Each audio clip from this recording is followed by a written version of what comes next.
What's going on, folks? I hope y'all are doing awesome. So here's what we're gonna get into today. How can I make my writing better day in and day out? Make it better on the line level. Whether I'm writing songs, poetry, whether I'm writing a novel. If I want to write more in the literary style, if I want to get into the beauty of language on a word by word, line by line basis, how can I get better at that? And one of the best ways to do this is to just read poetry. Okay, I'm not going to give you a quick fix for how to sit down and hammer out a beautiful line. Rather, if you build poetry reading into your normal routine, what's going to happen is you're going to ingest this beauty. You're going to ingest this feel for the language, and then over time, let's say you do that for a year or so. Let's say it's just part of your routine. 10 years down the line, when you want to tap into that literary feel and you want to write beautifully on a line level, it's going to be there. It's going to be there. So this is like building your long-term routine, okay, is reading some poetry. But here's the thing. I don't think everybody really knows how to read poetry. So let me give this to you real quick. You don't read poems like you'd read anything else.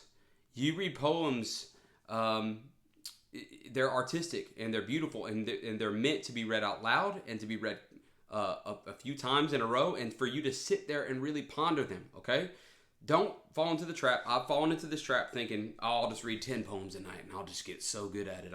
My line level writing is going to get way better. That's not how it works. You got to sit there and chew on it, all right? And that's where the real nutrients start to come out, is pondering one thing for a long period of time. And I think this is not something that makes a lot of sense to us, but you'll see what I'm saying when I give you an example, okay? And so this is the beginning of a series. I'm going to go through a lot of poems, and I'm going to pull some stuff out of there. What qualifies me to do that? I'm a songwriter. I've dealt with lyrics and poetry. I went to Emory University, and I studied contemporary Irish poetry and Shakespearean lit, so I learned a lot of tools back then. And this is how I can start to read poetry and then get the nutrients out. And I want to share that with you, okay? So here we go. I'm going to start out, and I'm going to read this piece from Robert Frost. It's awesome. And I'm going to post it in the description for you so you can read it. And pause the video, go on and take some time and read these words, okay? So I'm going to read it, and then I'm going to pull out a few things and share those things with you. And so here we go. This is your poetry reading for the day, all right? Let's buckle up. Let's do it. This poem is called Stars. I love it. How countlessly they congregate o'er our tumultuous snow, which flows in shapes as tall as trees when wintry winds do blow, as if with keenness for our fate, our faltering few steps on to white rest, and a place of rest invisible at dawn. And yet, with neither love nor hate, those stars, like some snow-white Minerva's snow-white marble eyes, without the gift of sight. Okay, so the first time I read that, I immediately had to read it again and again, because the structure confused me, okay? So it ends on without the gift of sight. I was expecting there to be like a verb or something, but the whole thing is basically one big sentence. And so the action words are at like the beginning of it. So it took time for me to figure that out. The first thing I want to throw out to you is this. Just feeling the rhythm of the line, okay? That's why you want to read it out loud. You can feel the rhythm of the line. So here we go. Listen for the beats. How countlessly they congregate o'er our tumultuous snow. You can really hear it here. Which flows in shapes as tall as trees when wintry winds do blow. Ba-da-da-da-da-da-da, ba-da-da-da-da-da. You get that? You feel that? This is something poetry can give you that almost nothing else can, which is feeling the beats and the rhythm of the line. And when you're trying to write in a beautiful way, your rhythm has to be good, okay? Have you ever written a line and maybe you edited it down and it says everything you want it to say, but when you read it, it just feels clunky? That's the meter of the line.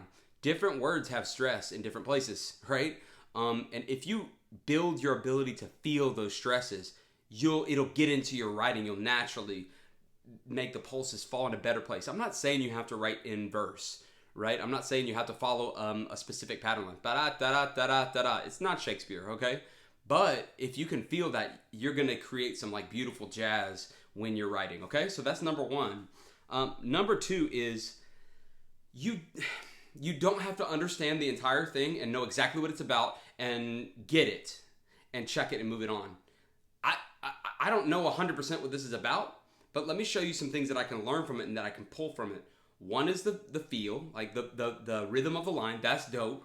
The next part is what words, what's like a category of words that he's pulling from to create a mood, right? So he's talking about, it's called stars. He's talking about snow. He talks about white rest, a place of rest. There's a lot of wintry winds. So like, all right, it's painting like a snowscape for me. That's good. You're getting a feel for how to like paint a piece of art with words. That's awesome. But then he's got another component of this, which is, I would say, a component of, let me read these lines. And yet with neither love nor hate. Okay. It's like a judge an impartial judge is looking over you. Okay. He talks about fate. He talks about without the gift of sight, right? So those stars like some snow white Minerva's snow white marble eyes without the gift of sight. So it's almost like this feeling of being watched by some kind of like a deity or like a timeless kind of thing that will outlive you. And it's sort of watching you with impartiality, not feeling or caring or casting a judgment on you, but just watching you. And then that starts to unlock more of this poem. As if with keenness for our fate, our faltering few steps on to white rest and a place of rest invisible at dawn. He's talking about like the narrative of human life and how it is a few steps and they're faltering steps and there's a beginning and then the end comes so fast. And this is almost like impartial force watching us, just not judging us, but outlasting us because we're short. Life is short, right? Okay, so now I'm getting into these bigger, heavier themes. A mood is getting created and it's not like a happy mood. But it's a thoughtful mood, right? That's a good thing. So I'm starting to get the nutrients out of this poem by chewing on it, okay? And then he ends with an image, okay? Imagery is huge in poetry. That image will leave you with a feeling, right? And you could do this in your writing. So here's the image. Those stars like some snow white Minerva's snow white marble eyes without the gift of sight. So the stars are looking down on us, watching us. They last billions of years. We're a blip on the radar. They don't care what we do. They don't care if we're good, if we're bad. They're watching and we're here and we're gone.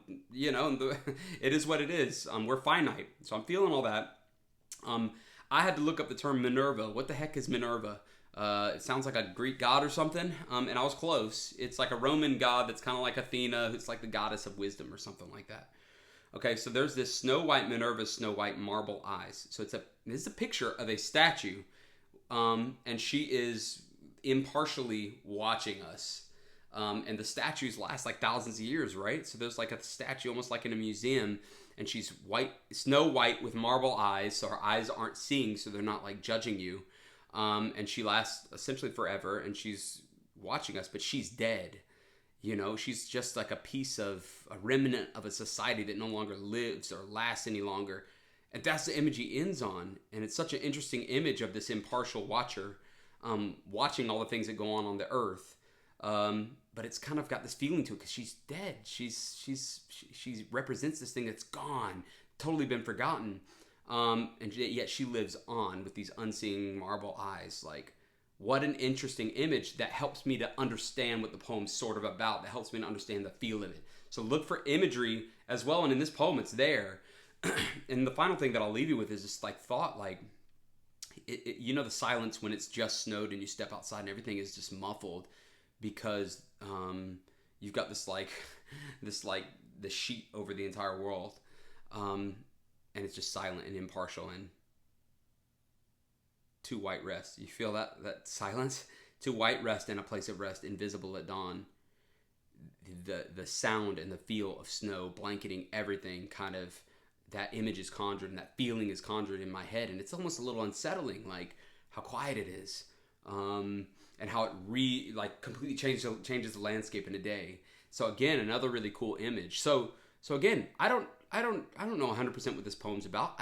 He doesn't like say you have to think this is the takeaway. He just wants to leave you with a feeling, right? And leave you pondering. And I think that we don't get that about poetry. It bothers us a little bit, okay?